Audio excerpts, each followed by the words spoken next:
Nykyaikaisen markkinoinnin tarkoituksena on, että yritykset ja kuluttajat pystyisivät tuottaa arvoa yhdessä keskenään. Puhutaan siis tällaisesta value co-creationista, arvon yhteistuottamisesta. Yritys tarjoaa kuluttajille mahdollisuuksia tähän arvon tuottamiseen erilaisten tuotteiden ja palveluiden tai vaikkapa markkinaviestinnän kautta. Kuluttaja sitten taas päättää, ottaako hän näitä käyttöönsä vai ei. Kuluttajat ei siis missään nimessä ole mitään kokonaista massaa, joka tekee samalla tavalla kuin kaikki muutkin kuluttajat, vaan sieltä löytyy erilaisia tapoja ottaa vastaan näitä yrityksen antamia vihjeitä, tuotteita, palveluita ja soveltaa niitä sitten sinne omaan arkeen.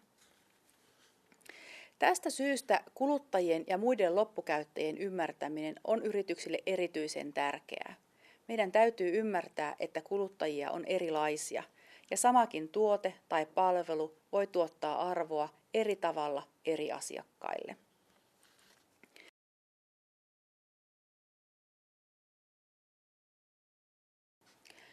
Kuluttajien käyttäytymiseen vaikuttaa paljon erilaisia tekijöitä. Voidaan katsoa esimerkiksi erilaisia yksilöllisiä, sosiaalisia ja kulttuurillisia tekijöitä. Esimerkiksi näihin yksilöllisiin tekijöihin vaikuttaa se, että minkälaisia tarpeita ja motiiveita meillä on, onko meillä ostohalua, ostokykyä, minkälaisia asenteita ja ostoaikomuksia meillä on. Sosiaaliset tekijät viittaa meidän lähiympäristössä oleviin muihin ihmisiin, kuten perheeseen, harrastuksiin, kavereihin, esimerkiksi mielipidejohtajiin. Kulttuuri sitten taas puolestaan antaa raamia erilaisten arvojen, normien ja rituaalien muodossa. Ja kulttuurissa saattaa olla erityyppisiä alakulttuureita, joista me ollaan osa. Lisäksi kuluttajien käyttäytymiseen vaikuttaa esimerkiksi erilaiset trendit, kuten tällä hetkellä voimakkaina megatrendeinä digitaalisuus ja vastuullisuus. Ja näiden tekijöiden lisäksi sitten erilaiset tuotteeseen ja tuotteiden käyttötilanteisiin liittyvät tekijät vaikuttavat siihen, että miten kuluttajat käyttäytyvät.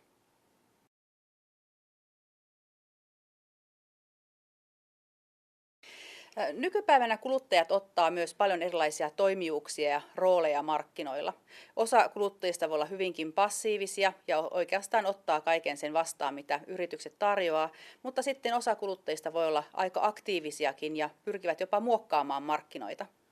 Markkinoinnin tutkijatohtori Hanna Leipämaa-Leskinen, sinä olet tutkinut kuluttajien muuttuvia toimijuuksia markkinoilla ja nykypäivänä sanotaan, että kuluttajilla on paljon valtaa siellä markkinoilla. Mitä tämä oikeastaan tarkoittaa, tämä kuluttajien valta, ja miten se saattaa ilmetä? Joo, on tosiaan totta, että puhutaan ikään kuin valtaistuneista kuluttajista tai voimaantuneista kuluttajista. Ja se on ehkä semmoinen keskustelu, mikä on yleistynyt nyt viime aikoina sekä kuluttajatutkijoiden keskuudessa, mutta huomaa myös sitten, että osa yrityksistä on lähtenyt selvästi muokkaamaan tarjontaansa tämän pohjalta.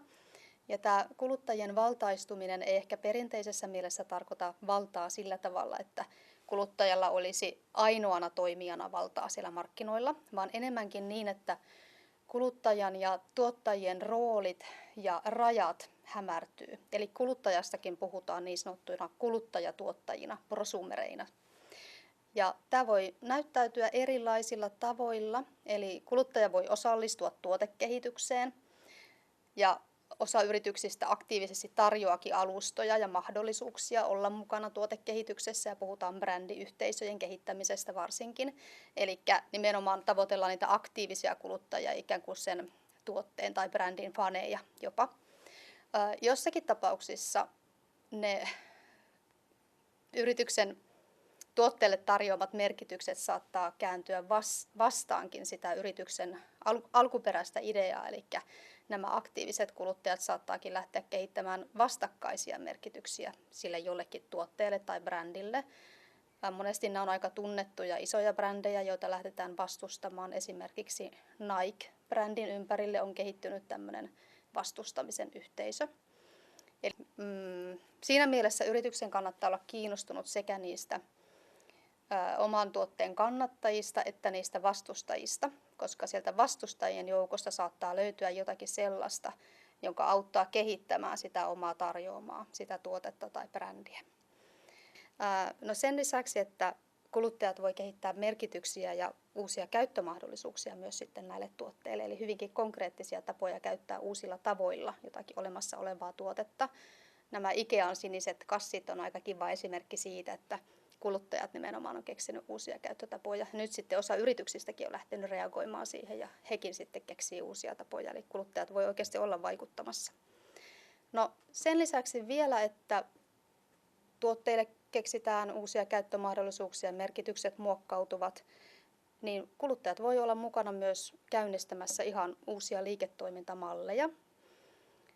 Puhutaan näistä jakamistalouteen perustuvista liiketoimintamallista, kuten esimerkiksi Airbnb on yksi hyvä esimerkki siitä. Eli oikeasti aktiiviset, sitoutuneet, osaavat kuluttajat sitten kehittelee malleja, jotka eivät olekaan lähtöisin yrityksestä, vaan sieltä kuluttajista käsin. Ja usein nämä kuluttajavetoiset liiketoimintamallit perustuu muutamaan tämmöisen aktiivisen kuluttajan yhteisöön, jonka kautta sitten he saa houkuteltua lisää kuluttajia tähän verkostoon ja sitä kautta sitten se liiketoimintamalli lähtee leviämään ja kasvamaan. Kuluttajatutkimusta voidaan tehdä hyvin moninaisilla eri tavoilla ja tutkimuksen tavoitteet oikeastaan määrittää pääasiassa sitä, että mitä tutkimusmenetelmiä käytetään.